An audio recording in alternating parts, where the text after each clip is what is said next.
Ladies and gentlemen, good morning and welcome to Keshi's Command TV. History is fond of repeating itself, and William Samoei Ruto is where Daniel Toroitich arap Moi was in 1992. Daniel Toroitich arap Moi was confronted by the Ford led by Jaramogi Oginga Odinga and other leaders like Kenneth Matiba, Rubia, Martin Shikuku, Orego, among others. And Moi had to consult the wise men on how to kill or destroy the elections, not the elections, the opposition, and specifically fought for him to win the election. What he did is a story for another day.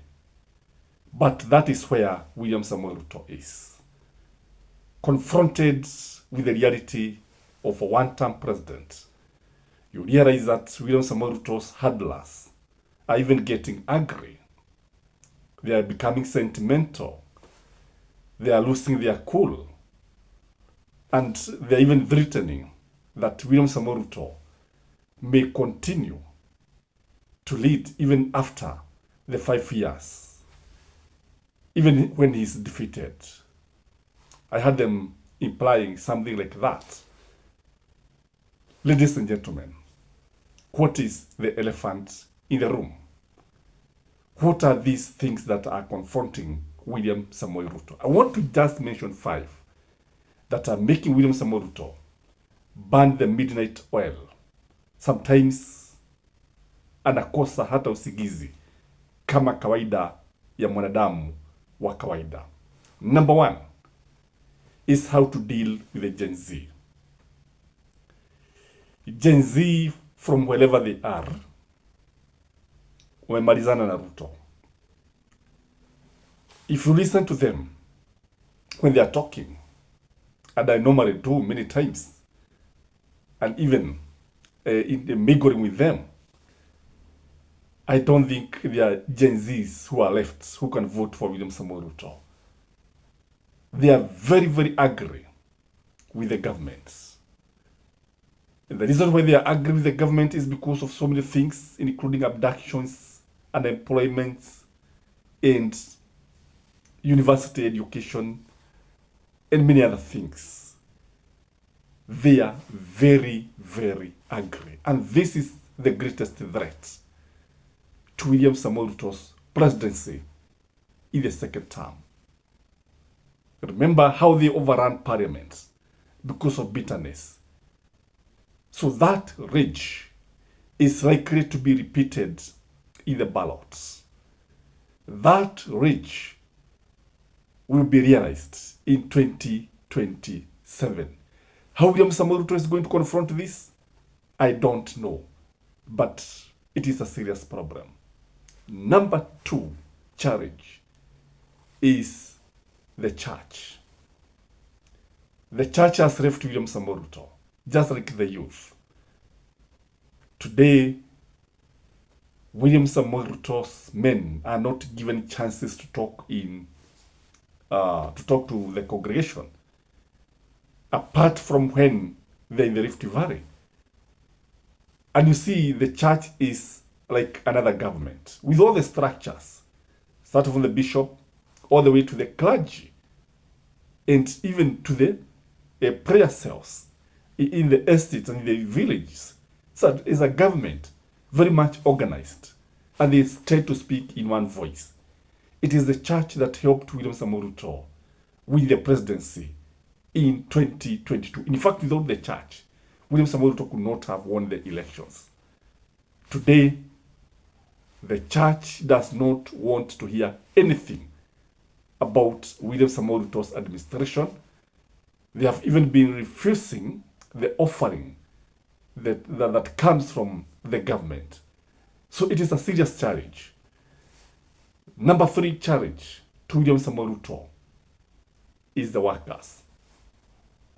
From the doctors, lecturers, teachers, government workers, that is civil servants, and including those in the private sector. All these workers are very, very angry with William Samoei Ruto. They are very, very angry with the policies of Kenya Kwanza, from punitive taxes that is shrinking their payslip every day, that to new taxes like NSSF that are introduced every day. Shisha. The workers today are demotivated a lot. And that is why you see doctors going on strike every day, lecturers going on strike every day. It is the order of the day for the workers to go on strike in Kenya because of the anger. This anger again will be manifested in the ballots. And when they enter that polling station, they will remember the payslip, and then they'll decide whether they can get an alternative leadership that is going to have mercy on them or increase their salaries. Because what you have been seeing is that Kenyan workers are taking home less than half of what they are supposed to earn. For example, if somebody is earning 100,000, more than 50,000 goes to the taxes, and he goes home with something like 45,000 to 40,000. So this is something that is making this kind of group to be very, very angry with the government. The other group is the region of Mount Kenya. Call it the Gema Nation. The Gema Nation is tongue-tied with William Samoei Ruto. The Gema Nation is bitter all the way from Nakuru, all the way to Naivasha, Gilgil, Laikipia, Kiambu, Murang'a, Nyandarua, Nyeri, Meru, name it. When you look at the politicians who were elected with William Samoei Ruto's party, and they are still supporting William Samoei Ruto, you realize that they don't go home. They rarely go home. They have abandoned their constituencies.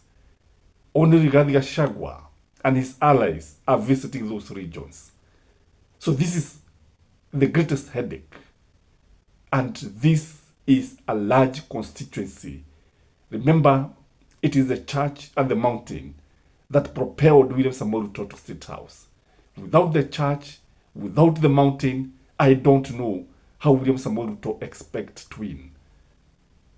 And the impeachment of Rigathi Gachagua only helped to fuel the fire and only distanced the mountain from William Samoei Ruto. This is why William Samoei Ruto is having sleepless nights. This is why William Samoei Ruto needs the wise men to come and help him to win the 2027 general elections. Then there are three men, very strange, because they have not been very, very active in politics. They are not in the mainstream politics. They are outsiders, what we call outsiders in politics. These are Okiya Mtata, George Natembeya, and Babu Owino. In fact, it is not Rigathi Gachagua who is giving William Samoei Ruto sleepless night. It is these three men, Okiya Mtata and Natembeya, are going to deny William Samoei Ruto all the votes from the Western. These two leaders, Okiya Mtata and Natembeya and Babu Owino, if they unite, oh, I tell you that is the end of any other candidate who will be vying. Because if they can unite behind one person, it is finished, ladies and gentlemen. I'm telling you, Rigathi Gachagua, though is a major threat to William Samoei Ruto, William Samoei Ruto understands Rigathi Gachagua very well, that Rigathi Gachagua is not going to vie for the presidency, that the people of the mountain are where they are, not because they love Rigathi Gachagua so much, but he's their hero, and he's providing the direction. Unlike Babu Owino, who is a magnet. Babu Owino comes with another complexion, because when you look at Babu Owino, he is defying the odds. He has refused to play the ball of Raila Amolo Odinga. He has refused to join the broad-based government. So these are the three leaders who are giving William Samoei Ruto. So if you're supporting William Samoei Ruto, or if you're thinking of voting for William Samoei Ruto, how do you think he's going to handle these 5 situations? How can he come out of this? Are there chances? So when people say that William Samoei Ruto has lost everything, it is true. He has lost everything. I don't know what you think, but from where I sit, William Samoei Ruto must be consulting wise men. Do we have them in Kenya? Or he needs to consult people who are outside the country, like the Cambridge Analytic. That's only my take, ladies and gentlemen. As usual, I could be right, I could be wrong. Let me know what you think in the comment section as you like the video. Bye-bye.